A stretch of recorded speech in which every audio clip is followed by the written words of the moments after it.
Praise the lord. ప్రభువును రక్షకుడైన యేసుక్రీస్తు పరిశుద్ధ నామమునకు మహిమ కలుగును గాక. మీ అందరికీ కూడా వందనాలు. దేవుడు మరొక నూతన దినాన్ని మనకు అనుగ్రహించి ఆయన వాక్యము ద్వారా మనల్ని దర్శించడానికి వచ్చిన సర్వోన్నతునికి కృతజ్ఞతలు చెల్లిస్తూ ఆయన ఇచ్చే వాగ్దానమును ధ్యానించుకుందాం. ఈరోజు దేవుడు మనకు అనుగ్రహించే వాక్యపు వాగ్దానము సామెతల గ్రంథము 14వ అధ్యాయము 10వ వచనమును దేవుడు మనకు వాగ్దానముగా అనుగ్రహిస్తున్నారు. ఆ వాక్యం ఏదై ఉందంటే 14వ అధ్యాయము 10వ వచనములో, ఎవని దుఃఖము వాని హృదయమునకే తెలియను, ఒకని సంతోషములో అన్యుడు పాలివాడు కానేరడు అని దేవుడు మనతో మాట్లాడుతున్నాడండి. ఎవని దుఃఖము వాని హృదయమునకే తెలియను అని అంటున్నాడు కదండి. నిజమే, ప్రతిరోజు మనము బాధల్లో ఇరుకు ఇబ్బందుల్లో ఉన్నప్పుడు, కృంగిన స్థితిలో ఉన్నప్పుడు ఎవరైనా వచ్చి ఏం కాదులేండి, కొంతకాలమే కదా, అందరికీ వచ్చేదే కదా, మీరేం భయపడకండి, దేవుడు తోడై ఉన్నాడు, మీరు ప్రార్థించి యేసయ్య మీతో ఉన్నాడు కదా, ధైర్యంగా ఉండండి అని అన్నప్పుడు కొన్నిసార్లు మనకు అనిపిస్తుంది, మన బాధలు వీళ్ళకి ఏం తెలుస్తాయి, మనం పడుతున్న వేదన శోధన వాళ్ళకి ఏం తెలుస్తుంది, వీళ్ళు ఇట్లనే మాట్లాడతారు అని అనిపిస్తుంది కదండి. మన హృదయంలోని మాటనే ఈరోజు దేవుడు ఇక్కడ వాక్యముగా పెట్టి మన కళ్ళ ముందు చూపిస్తున్నాడు. చూడండి, ఎవని దుఃఖము వాని హృదయమునకే తెలియను, ఒకని సంతోషములో అన్యుడు పాలివాడు కానేరడు. ఒకని సంతోషములో అన్యుడు ఎవరండి? దేవుణ్ణి తెలుసుకునేని వాళ్ళు, తెలుసుకున్న దేవునిలో స్థిరపడని వారు, దేవునికి దూరముగా ఉన్నవారు, దేవుని యందు భయభక్తులు లేనివారు, లోకానుసారముగా జీవించుచున్నవారు, ఇటువంటి వారే కదండి యథార్థత లేనివారు. వీళ్ళందరూ కూడా అన్యులై ఉన్నారు. అందుకు దేవుడు ఏమంటున్నాడు, ఎవని దుఃఖము వాని హృదయమునకే తెలియను. ఆ తర్వాత ఒకని సంతోషములో అన్యుడు పాలివాడు కానేరడు అని అంటున్నాడు. ఒకని సంతోషములో అంటే మన సంతోషములో ఎవరు పాలివారు కారండి? అన్యులానంటే మన సంతోషము సహించలేని వాళ్ళు ఉండవచ్చు, మనం ఆనందంగా ఉండడము భరించలేని వాళ్ళు ఉండవచ్చు, మనమంటే అసూయపడే వాళ్ళు అయి ఉండవచ్చు, దేవుడిచ్చే కార్యంలోని మీరు ఎలా పొందుకోగలుగుతున్నారని హేళన చేసేవాళ్ళు అయి ఉండవచ్చు.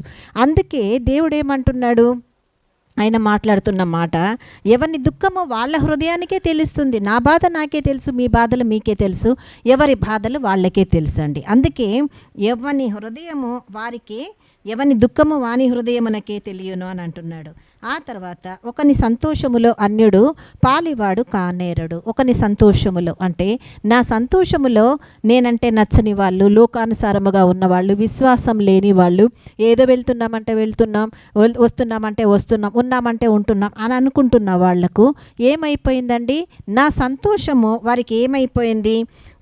అన్యులు పాలివాడు కానేరడు అని దేవుడు సెలవిస్తున్నాడు. అంటే పాలివాడు అంటే ఆ సంతోషాన్ని పంచుకోగలిగిన స్థితి, స్థాయి, ఆ దుఃఖములో ఉన్నప్పుడు వచ్చి పంచుకోగలిగినటువంటి స్థితి, ఇవి లేని వాళ్ళై ఉంటారండి. అందుకే దేవుడు సెలవిస్తూ చెప్తున్నటువంటి మాట ఏదై ఉందంటే, ఎవని దుఃఖమో వాని హృదయమునకే తెలుసును, ఎవరి బాధలు వాళ్ళకే తెలుస్తాయండి.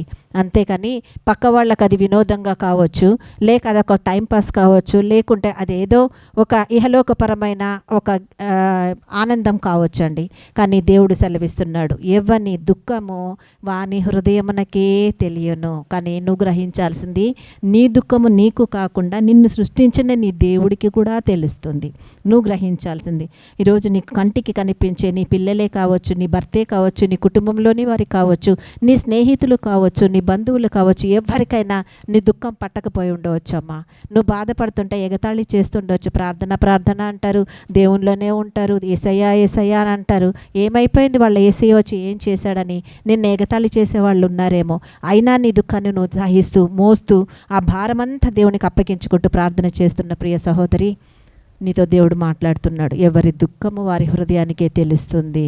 కానీ ఒకని సంతోషములో అన్యుడు పాలివాడు కానేరడు. నీ సంతోషములో అన్యులైన వారు పాలివారు ఎప్పటికీ కాలేరు. ప్రియ సహోదరి, నీ జీవితంలో అటువంటి వాళ్ళు ఉన్నారేమో. నువ్వు దేవునిలో ఆనందిస్తూ అన్ని సమస్తము దేవునికి సమర్పించుకొని ఆయన పాద సన్నిధిలో ఓర్పు కలిగి నువ్వు కొనసాగుతుంటే, దేవుడు నిన్ను చూసి ఓదారుస్తుంటే, సంతోషిస్తుంటే ఓర్చుకోలేని వాళ్ళు నీ మీద నిందలేస్తున్నారేమో. ఆల్రెడీ వాళ్ళు పాపాలు చేస్తూ, వాళ్ళు మలినపడుతూ, అదిగో ఆమె కూడా అలాగే చేస్తుంది, ఆమె కూడా అలాగే ఉందని అనవసరమైన బురద తీసి నీ మీద చల్లుతున్నారేమో. అంటే దేవుడు అంటున్నాడు, వాళ్ళు అన్నిలై ఉన్నారు నాన్న, వాళ్ళు అన్యులై ఉన్నారు బంగారు, నువ్వు బాధపడకు. నువ్వు ఎందుకు బాధపడుతున్నావు? అన్యులు అన్న స్టాంపు వాళ్ళ మీద పడిపోయింది. వాళ్ళ జీవితాల్లో నేనున్నా కూడా నా విలువ తెలియకుండా ఉన్నవాళ్ళు, వాళ్ళ మాటలకు నువ్వు విలువ ఇవ్వడం ఏంటి?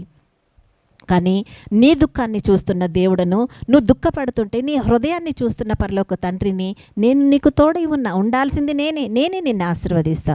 ఆ తర్వాత ఒకని సంతోషములో అన్యుడు పాలివాడు కానేరడు అని దేవుడు సెలవిస్తున్నాడు. కాబట్టి ధైర్యముతో ఈ వాక్యాన్ని అందుకో ప్రియ దేవుని బిడ్డ. ఆ వాక్యాన్ని అందుకొని ధైర్యముతో దేవుణ్ణి ఘనపరచు. ఆయన ఇచ్చే ఆశీర్వాదాన్ని అందుకొని ఆయన్ని మాత్రమే మహిమపరుస్తూ ముందుకు కొనసాగు. ఇటు కృప ఈ వాక్యము ద్వారా దేవుడు నీకు, నాకు, మనకందరికీ అనుగ్రహించి ఆయన మాత్రమే మహిమ పొందును గాక. Amen, amen, amen. హల్లెలూయా.